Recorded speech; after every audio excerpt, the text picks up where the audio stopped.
بسم الله الرحمن الرحيم والنجم إذا هوى ما ضل صاحبكم وما غوى اتحاد کی بنیاد غور کرو کب تک مولوی صاحب تم نے تو دین کے مسائل یہ سب باتیں بتائیں. یہاں تو حالت یہ ہے کہ ہم ایک پلیٹ فارم تک کیسے آئیں. ایک بھائی کی زمین پر دوسرا بھائی قبضہ کیے لے رہا ہے اور دوسرا بھائی کچہریوں کے چکر لگا رہا ہے. جب سگا بھائی سگے بھائی کا نہ ہو تو میرے بھائی کو پھر امیدیں کیسے لگائی جائیں. وہ کہاں گئی نعمت؟ قرآن کا اثر کہاں گیا؟ جس قرآن کی تاثیر سے میرے پیارے ساتھیوں ایک دوسرے کے لیے اپنی جان دے دیا کرتا تھا. اور پھر آپ جس ملک کے اندر رہتے ہیں ہندوستان، اس کے اندر تو ہمیں بڑی آزادی ہے. اللہ کی قسم میں نے بڑے اور دوسرے ملکوں کے بھی دورے کیے ہیں، لیکن جتنی آزادی ہمیں بھارت کے اندر ملتی ہے، جتنی آزادی ہندوستان کے اندر ملتی ہے، یہ اچھائی ہے ہمارے بھارت کی. سیکولرزم ہونے کا ایک فائدہ ہے. جتنی آزادی اپنی بات کہنے کی ہمیں ملتی ہے میرے بھائیوں، شاید ہمیں کسی اور ملک کے اندر ملے. پاکستان کے اندر میں گیا، پرچہ آتا تھا یہ تقریر کرو گیا، میں نے بس دیکھ لیتا تھا اور پھر میں اپنے حساب سے تقریر کی تیاری کر لیتا تھا، بول دیتا تھا. پرچہ نہیں لیا میں نے. سعودی عرب کے اندر گیا، ملتا تھا صاحب آپ کو یہ بولنا ہے، وہاں گورنمنٹ دیتی ہے، یہ بولنا ہے آپ کو، اپنی مرضی سے آپ کچھ نہیں بول سکتے، آپ کو آزادی ہے. آزادی، اور یہ آزادی بھارت کے قانون سے ہمیں ملی ہے، آپ سے بھیک مانگ کر نہیں لی ہم نے. یہ ہمارا حق ہے، اس لیے کہ اس ہندوستان کو آزاد کرانے میں ہمارا بھی خون شامل ہے، ہمارا بھی خون شامل ہے. میرے بھائیوں بغداد کا حال دیکھیے، بغداد کا مسلمانوں نے کب تک حکومت کی، لیکن جب شیعہ اور سنی آپس میں لڑے، جنگ یاد کرو، آپس میں لڑے، تو شاید آپ کو معلوم نہیں ہوگا کہ اس نا اتفاقی کا شیعہ اور سنیوں کے درمیان نا اتفاقی کا فائدہ تاتاریوں نے اٹھایا اور تاتاریوں نے مسلمانوں پہ حملہ کر دیا. انہوں نے یہ نہیں دیکھا کہ شیعہ مر رہے یا سنی، انہوں نے ایک طرف سے مارنا شروع کر دیا کیونکہ ان کی نظر میں مسلمان مر رہے تھے. اور کتنی لاشیں بغداد کے اندر بہائی گئی، اتنا خون بہایا گیا کہ کبھی بغداد کے اندر دریائے دجلہ کا پانی مسلمانوں کے خون سے لال ہو جایا کرتا تھا.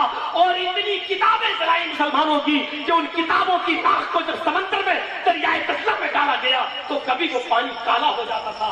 یہ صورتحال تھی. علمی سرمایہ جب سمندر کے حوالے کیا گیا، دریائے دجلہ کے حوالے کیا گیا، ہماری کتابیں جلا کر جب سمندر میں دریائے دجلہ میں بہائی گئی تو دریا کا پانی کالا ہو گیا. اور جب مسلمانوں کے خون کو بہایا گیا تو اسی دریائے دجلہ کا پانی سرخ ہو گیا. یہ آپسی شبکلیش، یہ آپسی نا اتفاقی کا نتیجہ تھا، یہ آپس میں لڑنے کا اور آپس میں خانہ جنگی کا نتیجہ تھا. میرے بھائیوں کب تک ہم لڑتے رہیں گے؟ اور جب تک ہم لڑیں گے، یہ امریکہ میں گئے صاحب، یہ بھی وہی ہنر سیکھ کے آ رہے ہیں کہ کیسے لڑایا جائے. اس سے پہلے ایک اور تھے پردھان منتری کے دعوے دار اسی پارٹی کے، وہ گئے اسپین اور وہ وہاں سے سیکھ کے آئے کہ مسلمانوں کو کیسے ختم کیا جائے. میرے پیارے ساتھیوں میری سمجھ میں نہیں آتا ہے، ایک جھوٹی افواہ اڑی گائے کا معاملہ لے کر تو ایک آدمی کو قتل کر دیا گیا.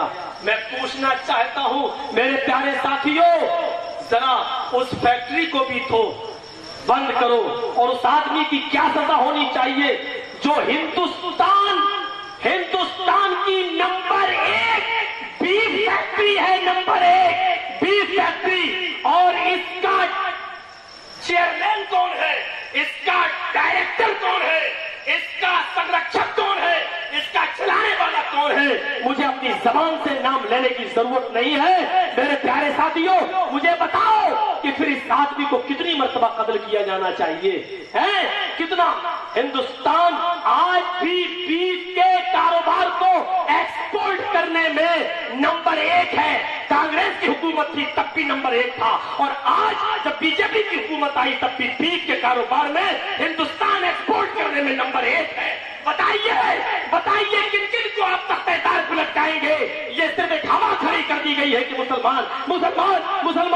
اور ایک